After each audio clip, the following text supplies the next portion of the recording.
Oh, this one's been a long time coming.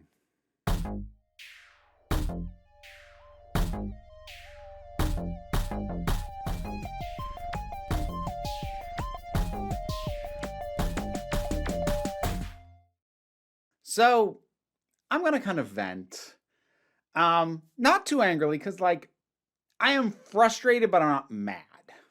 I get why the thing I'm about to go off on happens, and I'll talk about that. But I need to talk about a frequent disconnect that often happens between a criticism I will have of a piece of media of any kind and the response I get in the comments. And this isn't as bare bones as people don't agree with my opinion. Like, fine, go ahead, don't agree with my opinion. As long as you're not rude and call me transphobic names, like, whatever. You have your opinion, I have mine. What drives me crazy, though, is I will bring up something in a movie, TV show, video game, book, whatever. And what I'm talking about and what I'm complaining about, what I'm critiquing or what I'm questioning is structural. And then people will try and respond to that criticism by giving me a narrative answer. I will eventually get to the specific recent thing that made me decide, you know what, I'm just going to make a video on this. But it's a semi-recent film, and that's a little more spoilery, so I'll get to that in a little bit. But I can tell you this is something that's been happening for years. The first time I remember noticing this disconnect between my criticism and the reactions to it was way back with Batman v Superman, Dawn of Justice, when a lot of the things that I didn't like about the movie, and I don't like that movie, opinions are very divided about that movie, even at the time, because there were people who liked it immediately. Down the line, there would be people who defend the director's cut, but not the theatrical. I don't like it, and my issues, I can't imagine, would be excessively fixed by the director's cut, and I disliked the original enough that, I just don't wanna. But we're not talking about the director's cut specifically in that. But when I made complaints about, for example, how convoluted Lex Luthor's plan was, what I was complaining about was I did not understand why a writer would construct this plan in this way, why you would have a character make these choices, because it didn't make any sense to me from a writing perspective to have the plan be this convoluted, especially with a movie that has so much else on its plate. But I got an awful lot of response in the comments laying out the specifics of what Lex was doing and why he did it. That wasn't what I was complaining about. I wasn't complaining about the character's choices. I was complaining about the writer's choices. And this is something that can come up, as I said, semi-regularly, where I will get frustrated and generally this comes up with things that I criticize as opposed to things I praise, but generally it's not uncommon for me to have a criticism that has to do with the writing, the structure, and the decisions of the creators, and then I'll get a response in the comments citing an in-universe reason for why the characters did something. My beef is not with the characters. So if you want the hoity-toity academic version of this, we're talking about Doylist and Watsonian perspectives. Now, the Doylist perspective has to do with what was the writer doing? Why did the writer do what they did? The Watsonian perspective is in universe and is why did the characters do what they did? Now, to be frank, one does inform the other. The Doylist explanation of why a writer decides to do something will inform the choices that the characters in universe will then make in order to justify whatever the Doylist answer was. So, for example, to go with one from Arthur Conan Doyle, which is, yes, where these terms come from, he at one point killed off Sherlock Holmes, his most popular character. And then later on, he brought Sherlock Holmes back. Now, the Doylist answer for why he did that was that fans were clamoring for it and he was not making as much money off of his other writings. So he brought the character back. But he also needed to come up with a Watsonian reason as to why the character back, to be explained to the audience in universe by Watson. Because keep in mind that those original Sherlock Holmes stories were actually narrated by Watson. He's the POV character. So Watson explains the in-universe reason to cover for Arthur Conan Doyle's real-life reason. Now, that particular break deals with the first sort of way in which these things can sometimes clash. And it's the least interesting way that they can clash. So I'll get this one out of the way, which is sometimes there is no good Watsonian answer, and the Doylist answer will just cover you. Now, you're not required as a viewer to take all things into account, but, if you find yourself watching a TV show, for example, and stuff is going down that it really feels like there's a character who should be involved in this or should, jump in and take part in this, but they're not there, and you can't come up with a good in-universe reason, like they haven't been captured, they're not missing, they're just not here. Why aren't they here? This feels important. This feels like they should be there. Well, if you can't come up with a good Watsonian reason, maybe just accept the Doylist one that the actor wasn't filming that week. They took a week off. Now, part of doing writing well is creating Watsonian explanations to cover for your Doylist choices. And some writers just fail to do that at all. But that's not really what I want to talk about here.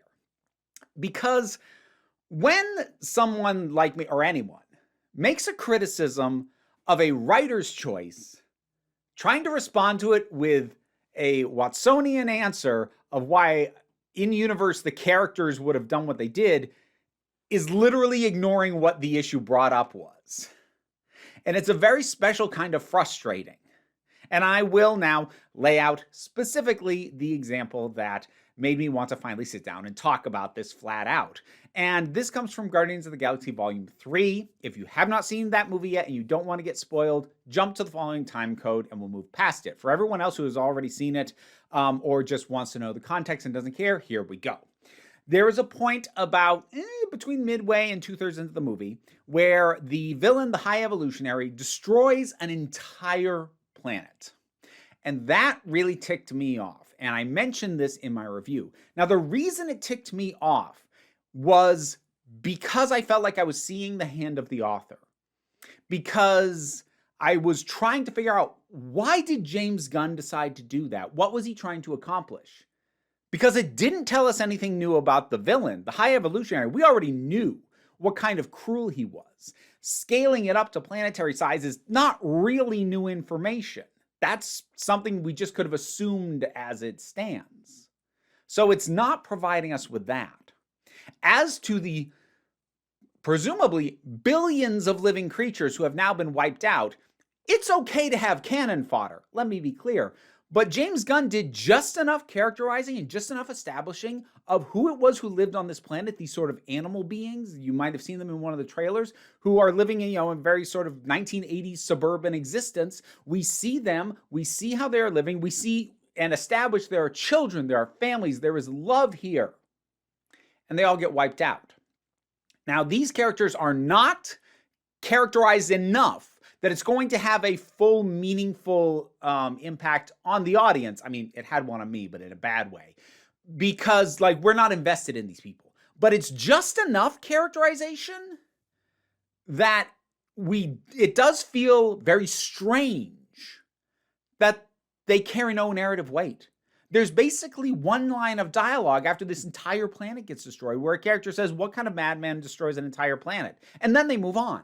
This has no material impact on any of the characters, nor does it tell us anything new about the villain. And because it is failing to provide any of these things, nor is it providing a particularly meaningful catharsis as an event unto itself, it made me upset at James Gunn, because at this point, I personally have gotten increasingly touchy about needlessly cruel deaths, and this felt cruel, because if they just hadn't characterized these animals at all, I probably wouldn't care too much.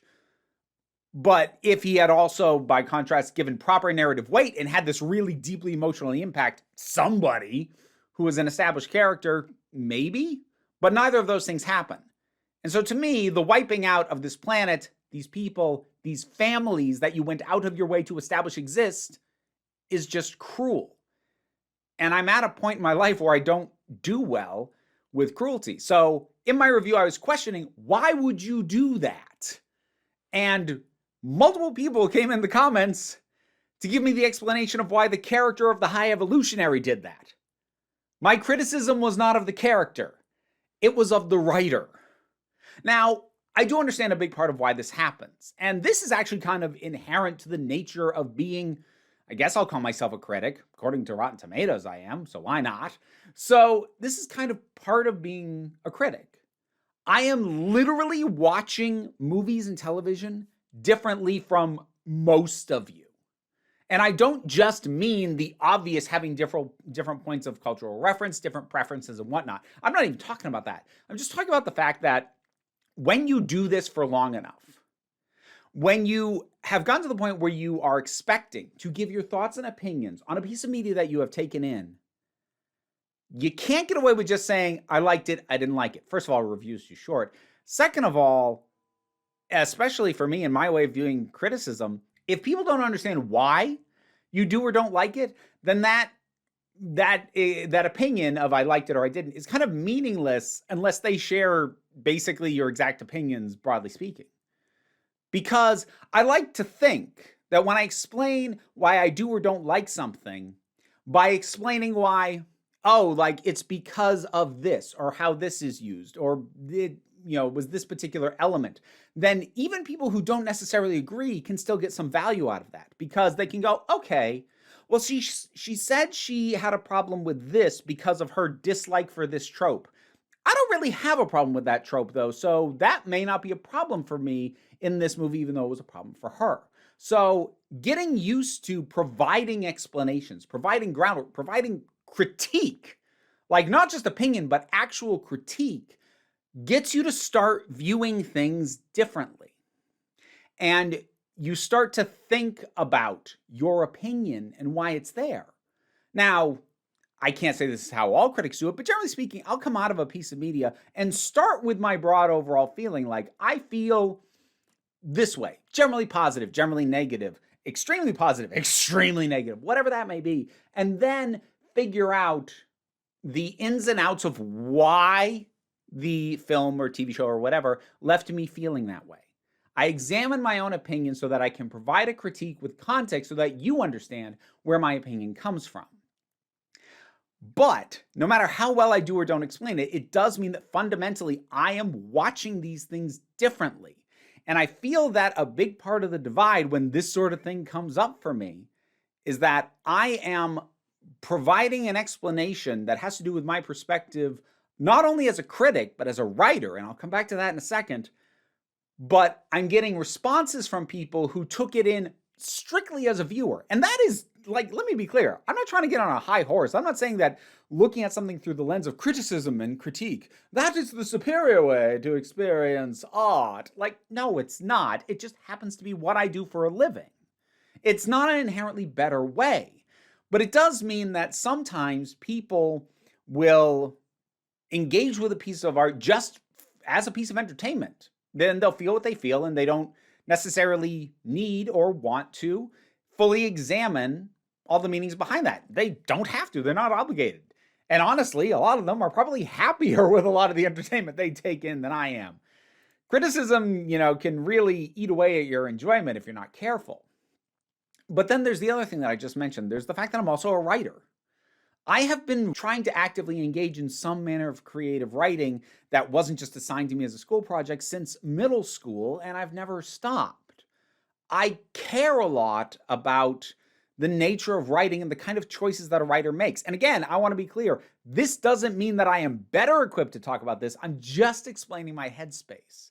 Because to me, I actually get pretty invested in why did a writer make that choice? I actually tend to get more invested in that than why a character made a choice. Or at least if it's something that feels off, I get more invested in it. Because honestly, if a piece of media fully absorbs my attention, then I am way more interested in what the characters are doing. But if something has happened that has pulled me out of that, I start really examining, well, what's the writer doing?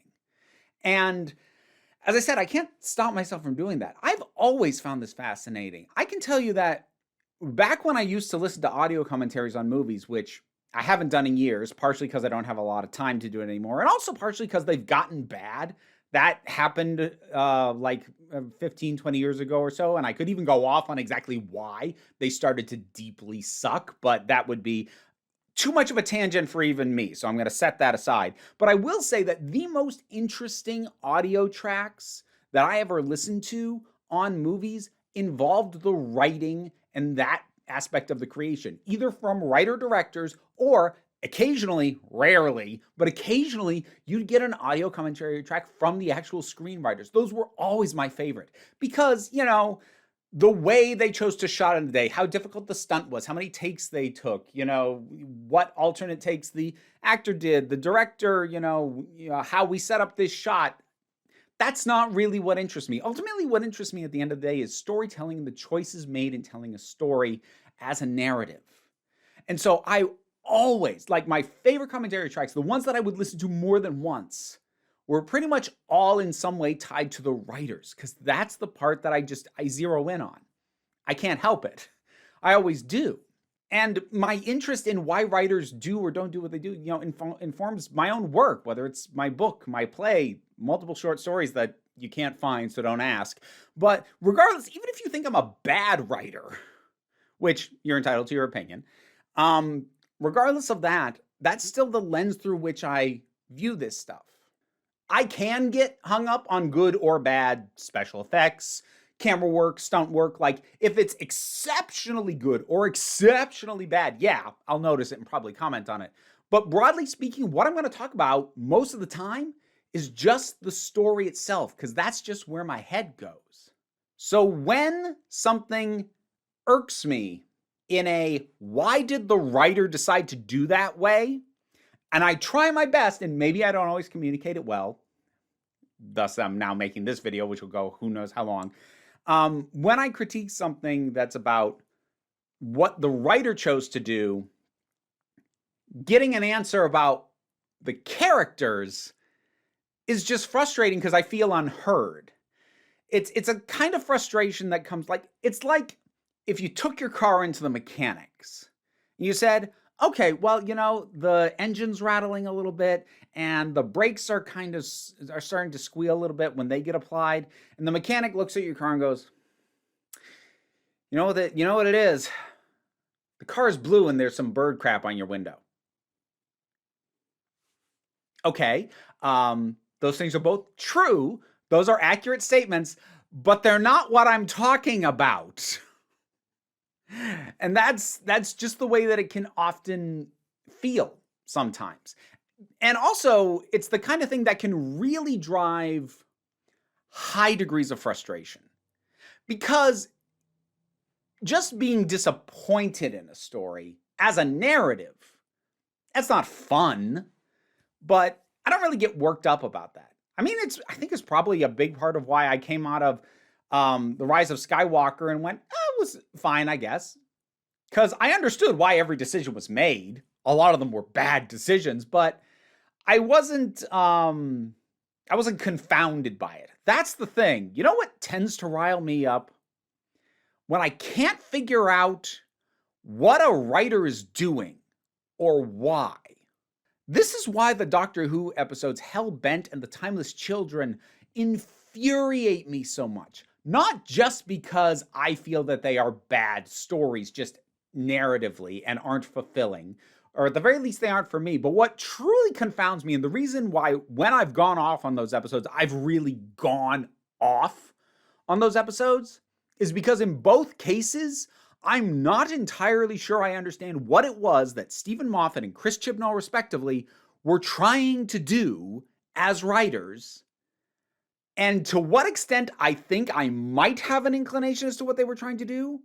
I don't understand why you would do what they did in order to try to accomplish that. And so it's that confusion. And Hellbent is another one that this kind of thing happened to me. Because I would say things that basically amounted to, I don't get what Moffat is doing with this. And people would come in with explanations as to why the Doctor made this decision. My criticism isn't of the Doctor. It's of the writer. Because I don't get what he's doing. And to what extent I think maybe he's trying to do something it doesn't make sense that he'd do it in the way that he did, which is why I feel like I know what he's doing, because if it is what it seems like, then why would you do it like that?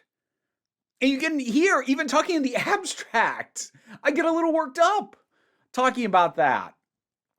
And it's never going to stop happening. Because, like I said, fundamentally, I watch things differently. Even if I wasn't a critic, that would be true to a certain extent, because, as I said, I've never stopped trying to be a writer. Well, I say trying to be, I've written stuff. You can buy it, links in the description. So yes, I am a writer. So I'd always have at the very least that perspective. And I like to think that my critical faculties have refined my ability to examine all those things and those thoughts and those feelings more than they would have been otherwise. But that does ultimately create this disconnect and this confusion for you, where I will complain about something where ultimately the root of my criticism is in the writer's choice. And I'll sometimes, not even get people explaining to me like they think they can talk me down from the opinion. But like, even with that thing in Guardians of the Galaxy Volume 3, genuine confusion, where they're like, wait, why did that bother you? And so, again, part of that might be on a case-by-case basis, not explaining myself as well as I could or should. And I'll try and be more cogent of that. But even taking that into account, because that is something that I am at least somewhat aware of, but it's always going to happen. Because I take in media with an eye on writing and an eye on critique. And while I like to think that I'm decent at giving the explanations for my feelings, ultimately sometimes that perspective is different enough from the perspective of your average viewer, which again, that is not a term of derision. Sometimes I envy the average viewer, that they come in just taking it in basically on its own terms and not even really considering authorial intent or that a different decision could have been made by the author. And you don't, again, have to think about that. Technically, I don't have to. I just don't know how to stop myself from doing it. And it's the critical lens that I have. But I don't have an ultimate conclusion here. It was becoming one of those things that, and there would often be enough time in between times it would happen that I wouldn't feel the need to talk about it. But, again, it came up again with Guardians of the Galaxy Volume 3, and I'm like, I need to talk about this.